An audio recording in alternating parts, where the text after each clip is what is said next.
Good morning. Whether you are here in person or watching at home, it's good to be with you this morning. It's good for us all to be together. As we gather together this morning, let me share with you words from Kathleen Mateague. Into this home, we bring our hunger for awakening. We bring compassionate hearts and a will towards justice. Into this home, we bring the courage to walk on after hard losses. Into this home, we bring our joy and gratitude for ordinary blessings. By our gathering, we bless this place. In its shelter, we know ourselves blessed. Come, my friends, with our hearts open to both the challenges and possibilities that this new day and this new week brings.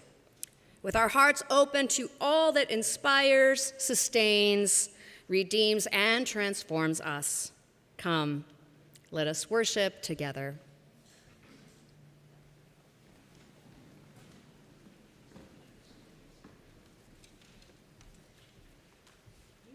Hello. Are we on? Okay, great. Now we're on. You get to help us with the special music today. You get to sing a repeated pattern. It's just 3 notes and 1 word. Peace. Would you play those notes for us, please? And then...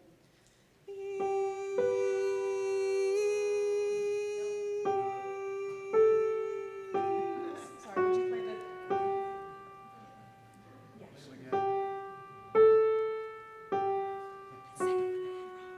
Let's try it together. Peace.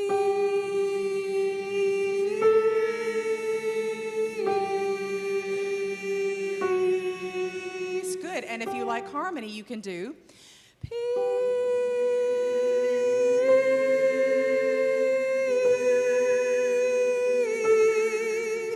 So follow Michelle, and she's going to show you with her hand when you're changing pitches. Let's see if we can get it going.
The flaming chalice is the symbol of the Unitarian Universalist tradition the liberal religious tradition to which this congregation belongs. Will those of you here in person please stand as you are able as we light our chalice? And if you have a chalice at home, I invite you to light it with us now. Please join me in the words you see printed. As we kindle this flame, we recommit ourselves to nurturing the spirits of one another and the common good of the world we share. May the light of this flame be welcoming to all who seek a liberal religious home. For those of you already standing, I invite you to remain standing for our opening hymn, and that hymn is number 170. We are a gentle, angry people. Number 170 in the gray hymnal, and the words are right there too.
You may be seated, please.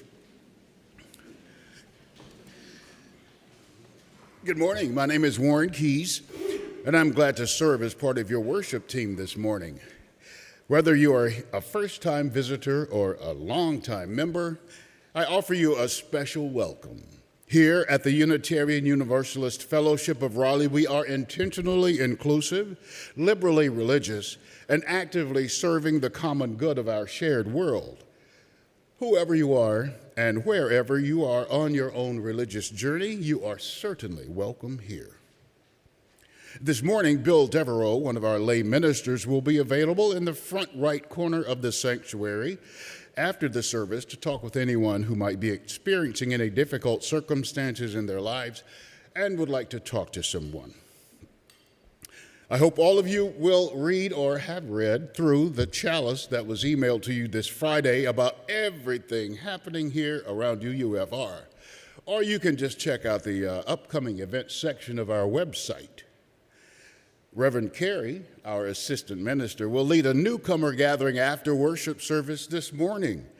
This is a chance for recent visitors to meet with Reverend Carrie, learn more about Unitarian Universalism and UUFR, and ask any questions you may have.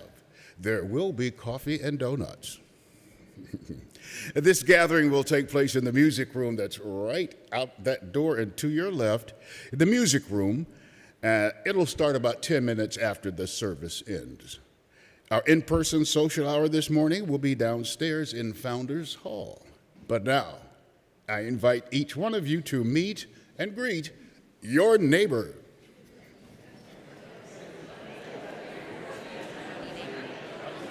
Doing okay? Good. I just tried to get a handle over. I need to be standing next time.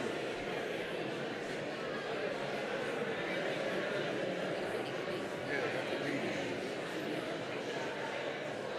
So I'll just see. Shall we go meet and greet, or you're not doing it? So being antisocial. I may ask you to come in and announce when people need to come back together. Okay. Have a big voice.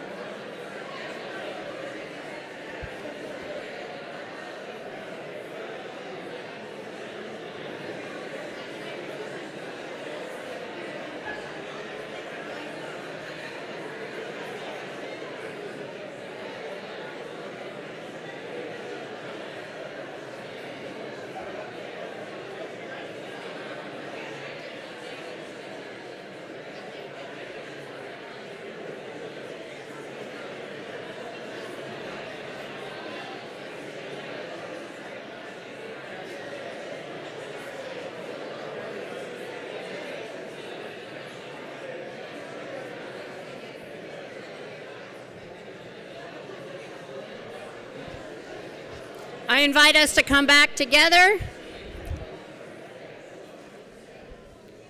So good to catch up with each other.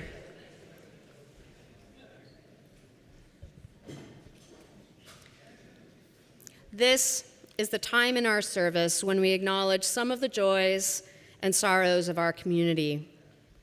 We do this because we believe a joy shared is made even greater, and a sorrow shared is made easier to bear.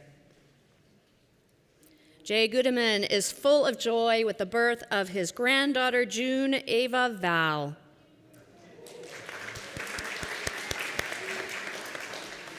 As well as celebrating the birthday number 1 of her cousin Brock. Sherry Block and Dan Steen share their concern for their friend Barbara Phillips, whose dad died a couple of weeks ago Wednesday, and whose husband Chris is in palliative care with multiple myeloma. Barbara has also recently been in the hospital with heart issues. They ask that we keep her and her family in our hearts. Isaac McNeely is saddened that his grandmother, Harriet McNeely, passed away at the age of 92. She led a long, eventful life and will be missed by many. Please let us keep him and his family in our hearts. These past few weeks have been difficult for many, with Supreme Court decisions and policy changes affecting those in our community and all across the country, as well as new and continuing wars spreading violence across the globe. May we take a moment to keep those who have been affected and those whose loved ones have been affected in our hearts. And with our next breath, may we share our hope for a more peaceful, just, and living world.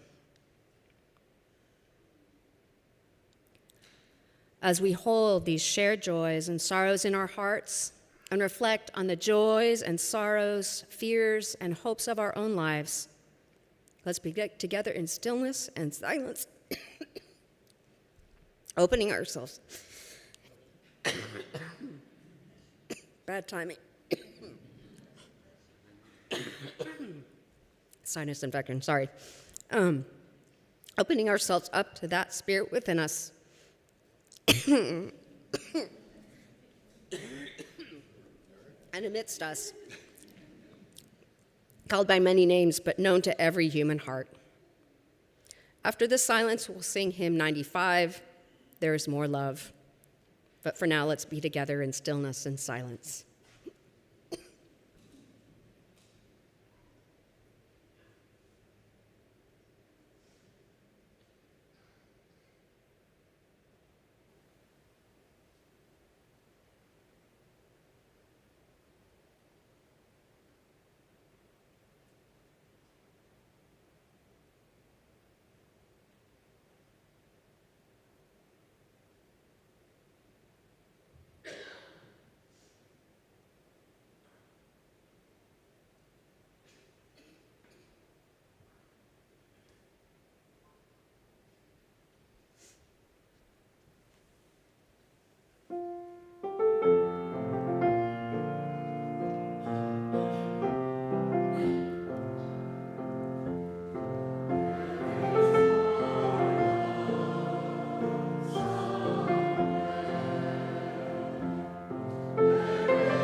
Good morning.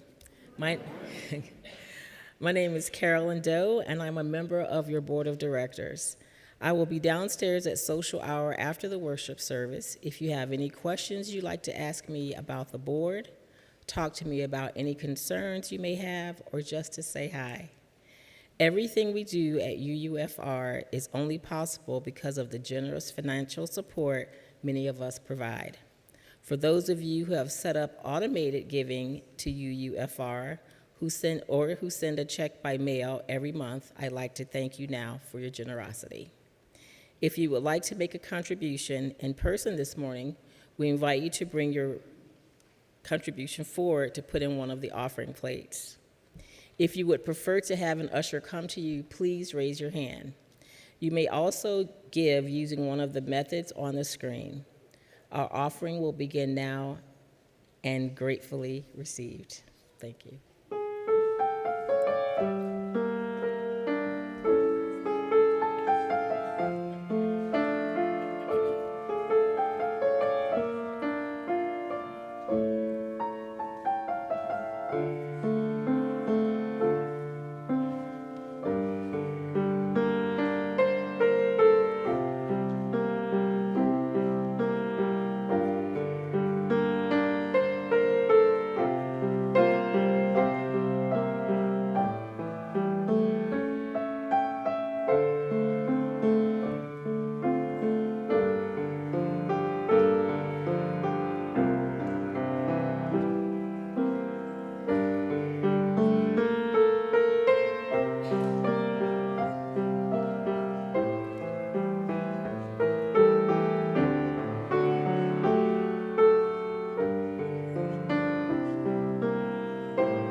Today's reading is titled, Let America Be America Again, written by Langston Hughes.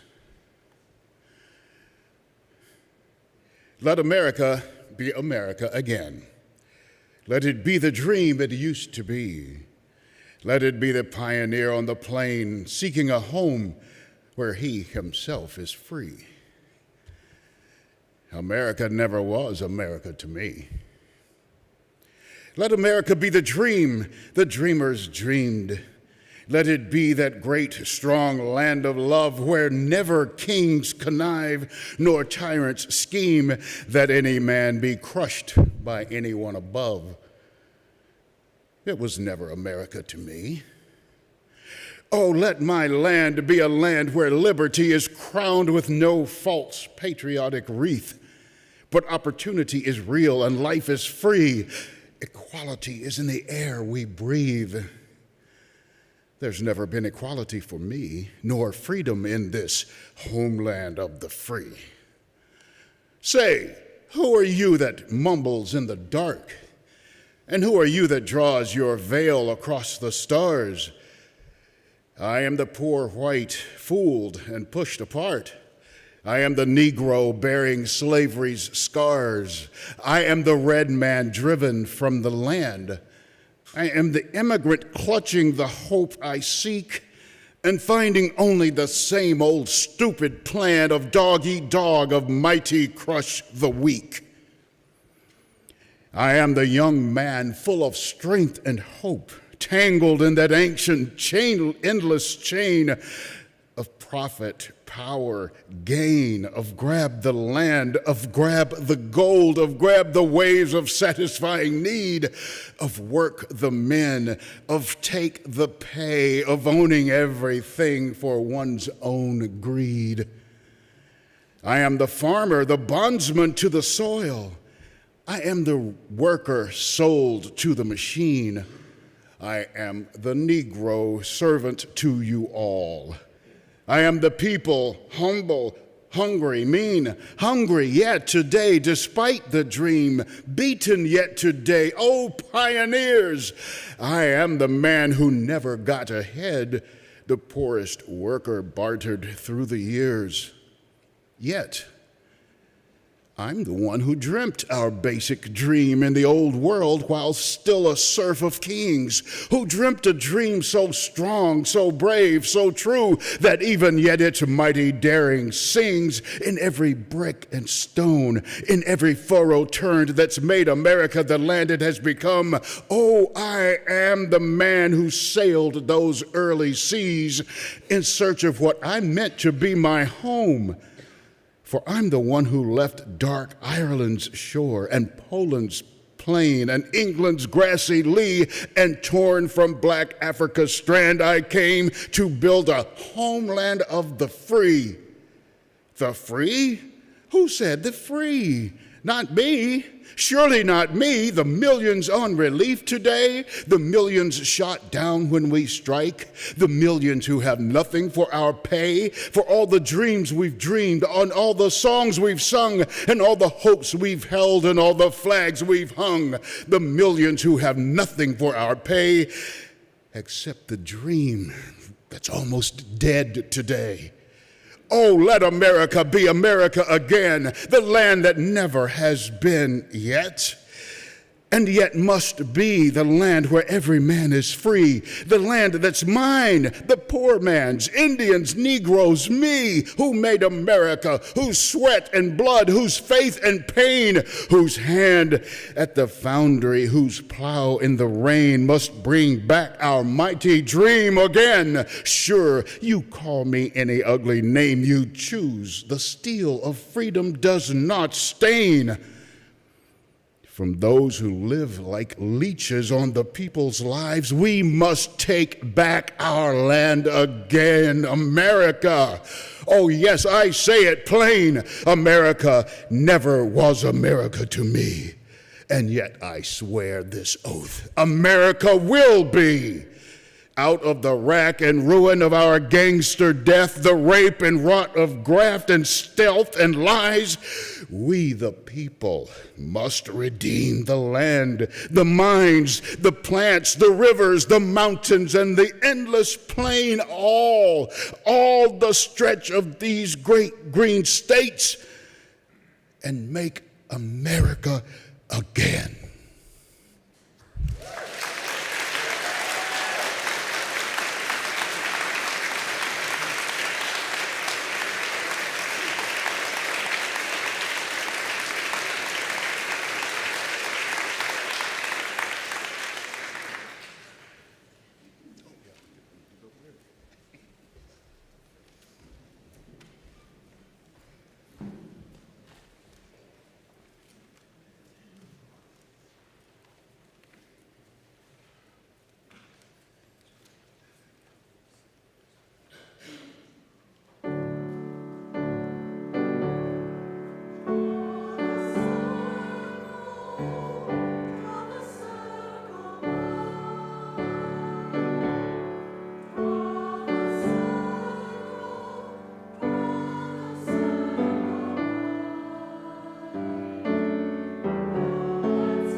Thank you so much, Jean Marie, Tatiana, the choir. That was beautiful.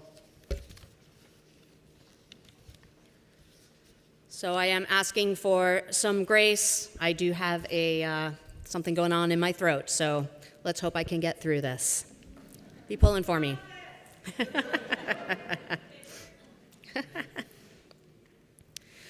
Thank you all for being here today, for taking time out of your long weekend to be here in this community. As I am delivering this sermon, July 4th, U.S. Independence Day was 2 days ago. This past July 4th marks the completion of 249 years since the signing of the Declaration of Independence for what was to become the United States of America. This document was signed by 56 delegates to the Second Continental Congress, who by signing declared, among other things, "We hold these truths to be self-evident, that all men are created equal, that they are endowed by their Creator with certain unalienable rights, that among these are life, liberty, and the pursuit of happiness." 8 of the 56 men who signed the document were foreign-born. More than a handful of the men were captured by the British as traitors and were tortured. Many faced economic hardship during the ensuing American Revolutionary War due to their public stance against the British, and some lost family members in the war. Signing this document was a materially and physically dangerous thing to do, and some paid the price. For what? For a revolutionary idea that all men were created equal, that all had a right to freedom and what they needed to be happy. Of course, at the time of the signing, these were aspirational ideals. All of those signing the document were men of European descent. At the time of the signing, chattel slavery was legal, affecting many people of African descent. The doctrine of discovery made it legal to slaughter indigenous peoples and take their land. So it's debatable as to who the original signers of the Declaration of Independence included in the category men. But even so, that what the writers and the signers of this document envisioned was very different than the feudal and monarchist governing structures in place in the European cultures all signees came from. They knew by signing this document they could be signing their own death warrant, and they did it anyway. To be honest, I couldn't say Happy Independence Day this year. The most I could muster was to vaguely wish folks a good long holiday weekend. I, like many of you, are disgusted by recent passing of a gargantuan bill on July 3rd that includes provisions to give more money to the rich, to take away health care for those who desperately need it, to give more money so that immigrants will be forcibly removed from this country with little or no due process, and so many more despicable provisions. At the tail end of almost a quarter century since the signing of the Declaration of Independence, we have come to this. Who are the men who are equal? Who are the men who have rights to life, liberty, and the pursuit of happiness? It's become abundantly clear to me who is not included. And I am heartbroken. I am angry. And I am afraid for many people who I love. What's the risk for these people who have signed this bill that affects so many people who have so little, losing their seat in government? almost a quarter century into the history of this country, and we've come to this. I have so many feels about this, so many difficult feels. And I suspect some of you have your feels too. In fact, I suggest now we get some of these feels out into the air right now. If you're feeling some feels, shout out what you're feeling. Shout it loud so all of us can hear. Anger, sadness, betrayal,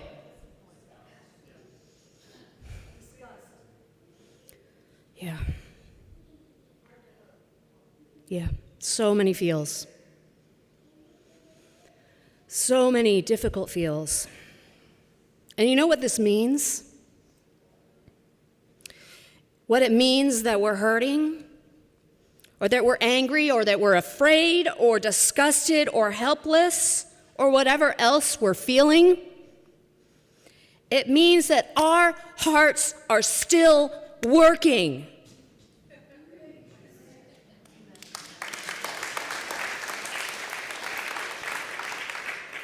It means that our hearts still love. It means that our hearts still care.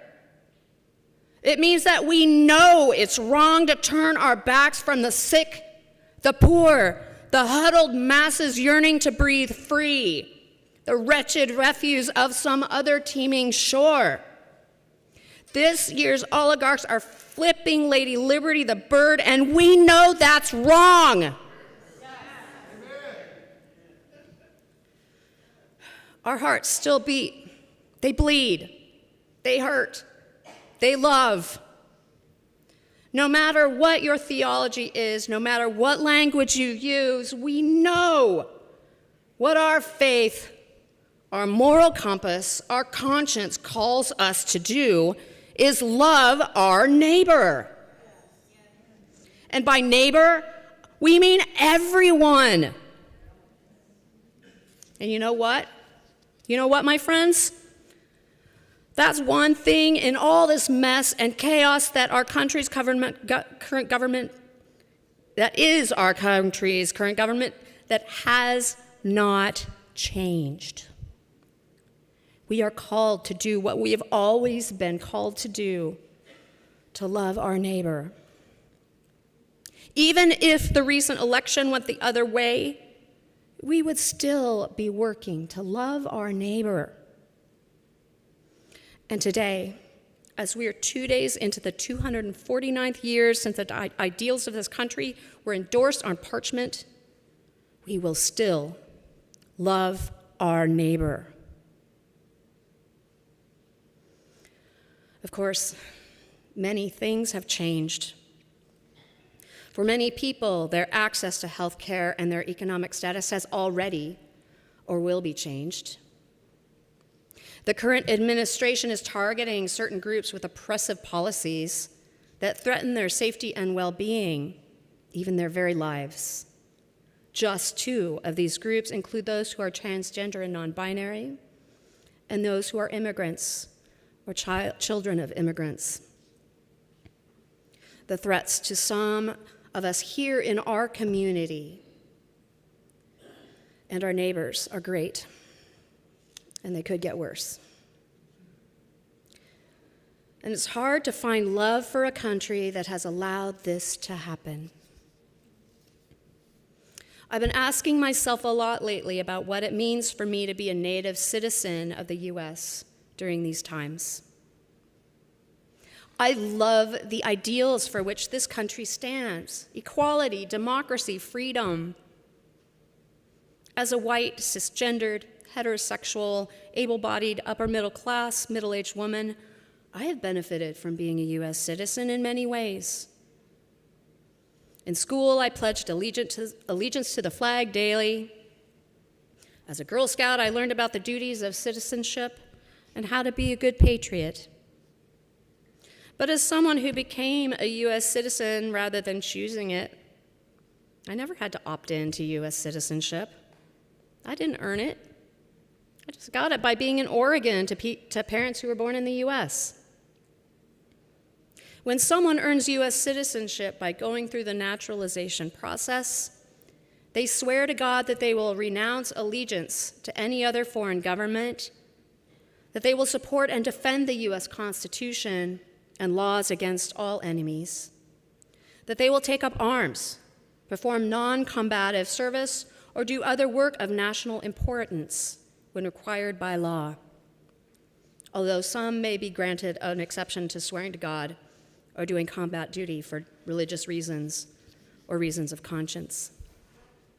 But in a nutshell, a new citizen swears that they will support and defend the United States, even at risk of death or injury.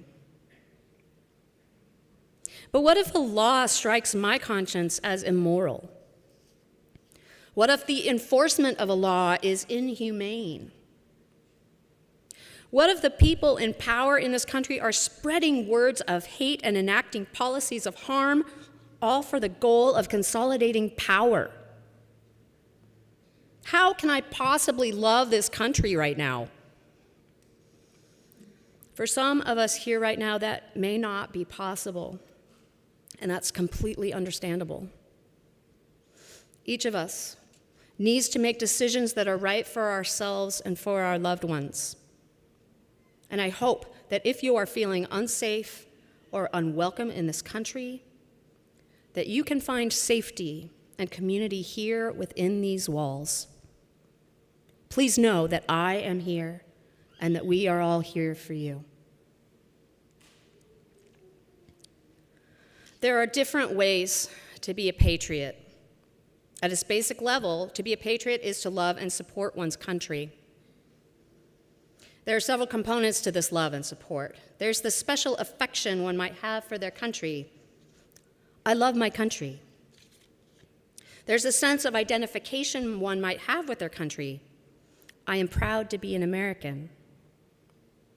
There's a special concern one might have for the well-being of one's country.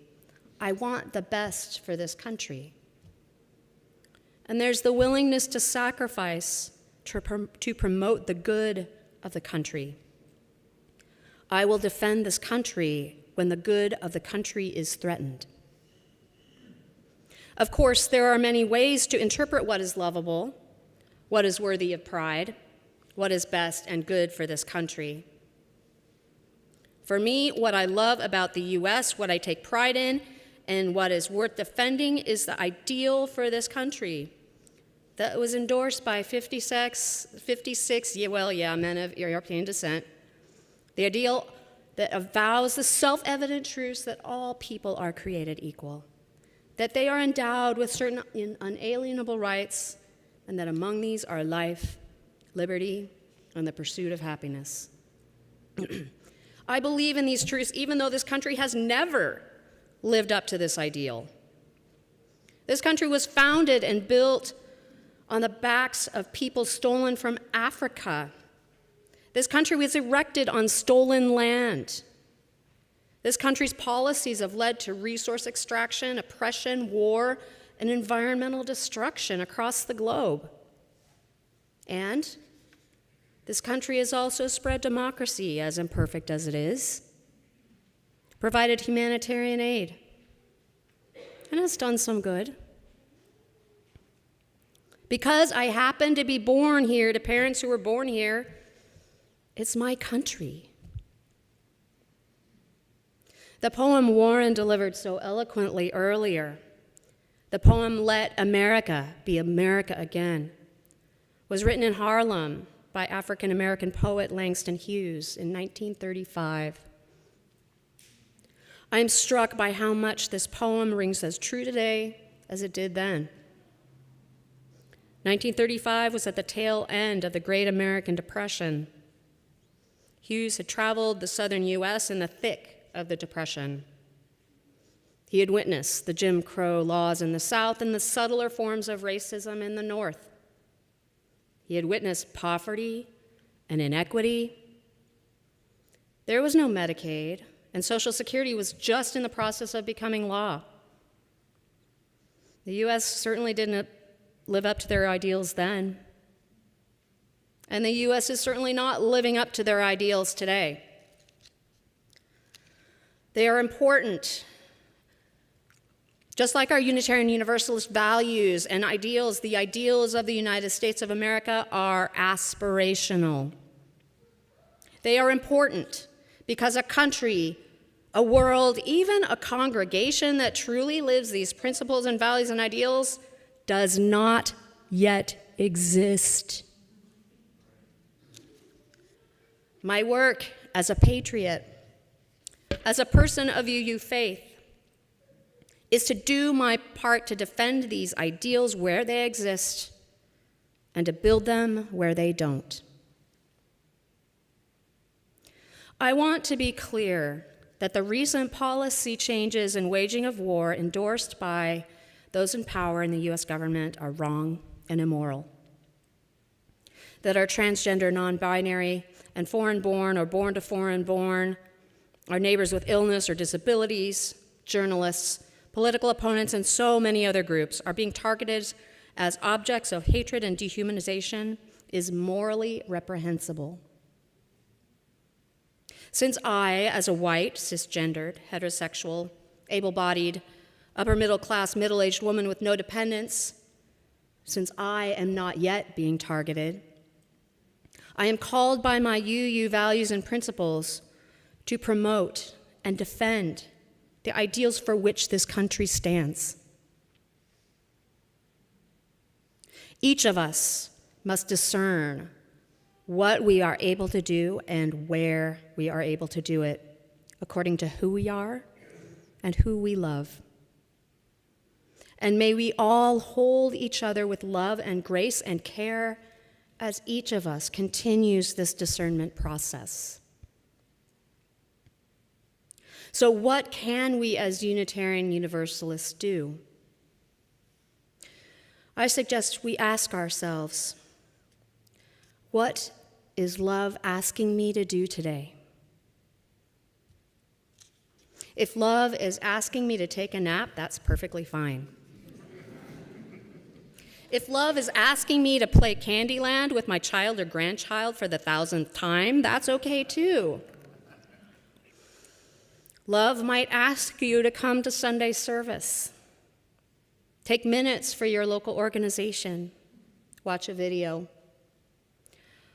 Love could ask me to make a phone call to my representative, or deliver a meal to a sick congregant, or show up at a rally.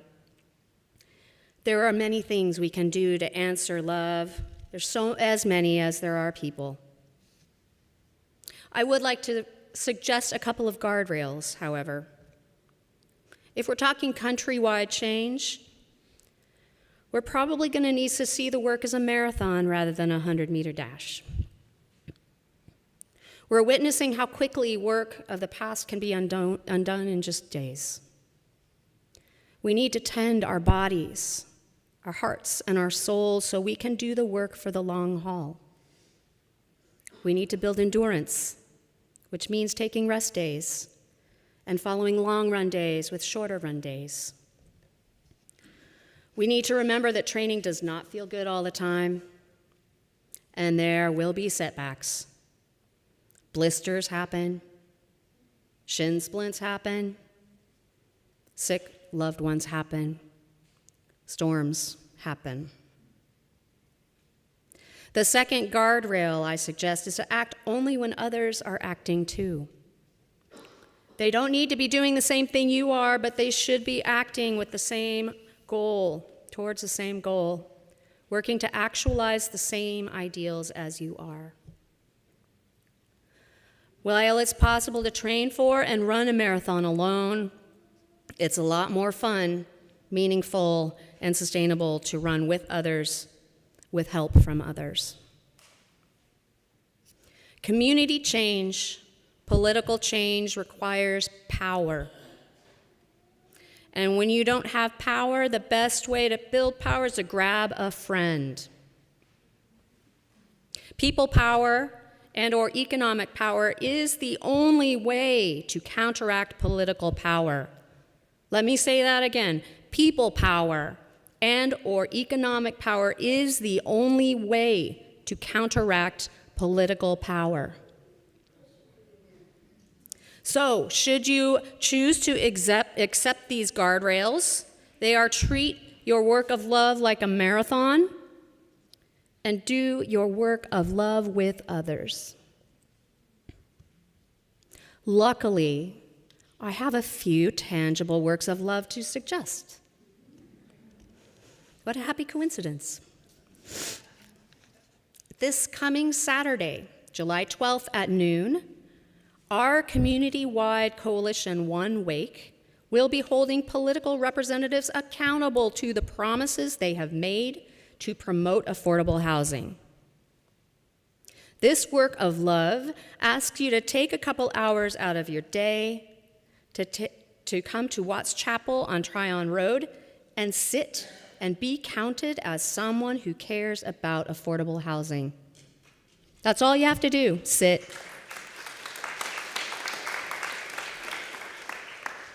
Remember what I said about people power? One more person. This is a building people power kind of event. The more people that are there, the more our representatives will take this issue seriously. How many people here have already signed up? Raise your hand. Yay, awesome, thank you. If you haven't yet signed up or want to know more, there will be a table right outside Founders Hall. You can ask and sign up there. Another work of love is to attend the Climate Justice Revival, which will be happening 3 Sundays in a row, starting next Sunday, July 13th. The revival workshops will take place after each of the next 3 services right here in the sanctuary. This work of love is a dream together and figure out how we can make that dream possible and eat lunch together kind of event. You don't need to attend all 3 workshops to participate. How many here today are registered for at least one of these workshops? Yay, that's awesome, thank you. If you haven't registered yet or you want to learn more, there will be a table outside of Founders Hall downstairs. Check it out.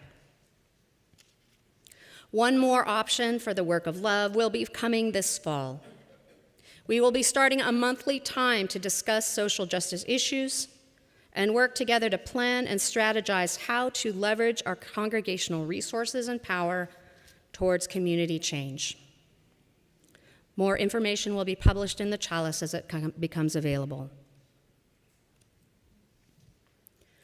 Just this past week, 2 dear friends visited me.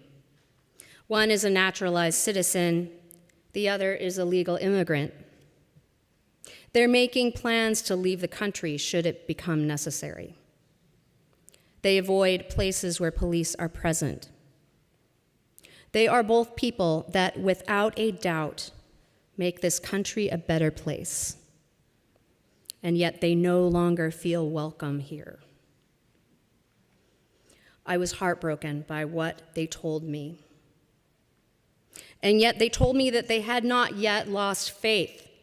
I asked, "In what do you have faith?" They said they had faith that people's hearts will continue to love. They have faith that their hearts will continue to love. They say that if we respond to these times by hardening our hearts, the oppressors will win. It's not about the oppressors, one said. It's about me. It's about my soul and my happiness. Our hearts were built to love. Our UU values and faith calls us towards love. That we feel sadness and heartbreak and anger and whatever else we feel is proof that our heart is working. Hardening our hearts is the only way evil will win. So, what is love asking of you today?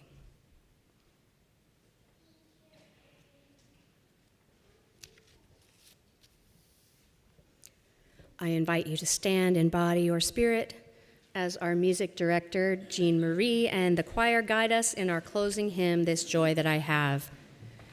And I really encourage you to move around and clap because joy is a great form of resistance. Let's resist, everybody. This song, this one is a really great one to put in your pocket, carry it around with you whenever you need a little pick-me-up. This joy that I have, the world didn't give it to me.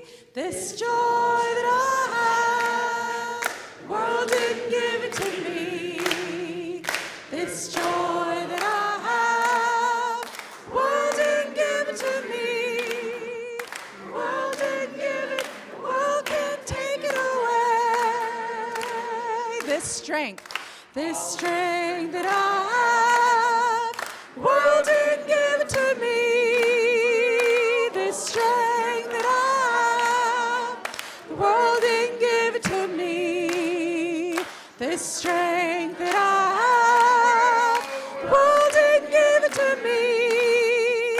The world didn't give it, the world can't take it away. This love that I have, the world didn't give it to me. This love that I have, the world didn't give it to me. This love that I have, the world didn't give it to me. The world didn't give it, the world can't take it away.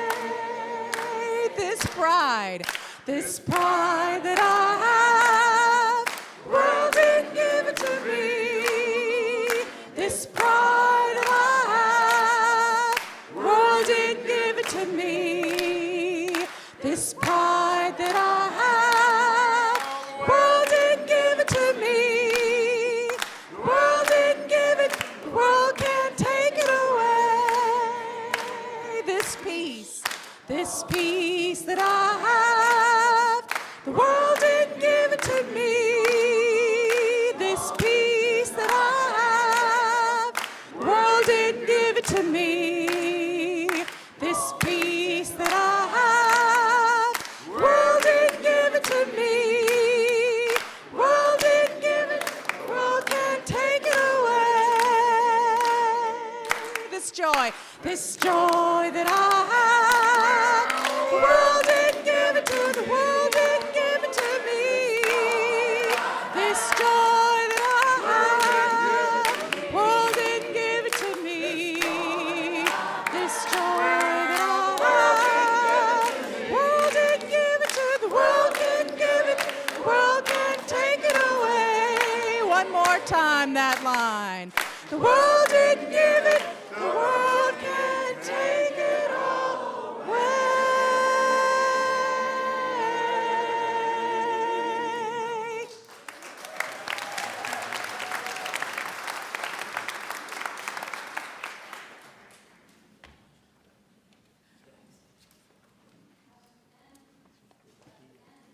Worship together, I would like to share with you a prayer written by Lisa Friedman.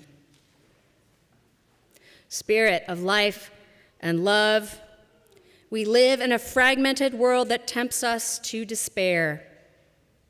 We would put it back together piece by piece if it was ours to choose.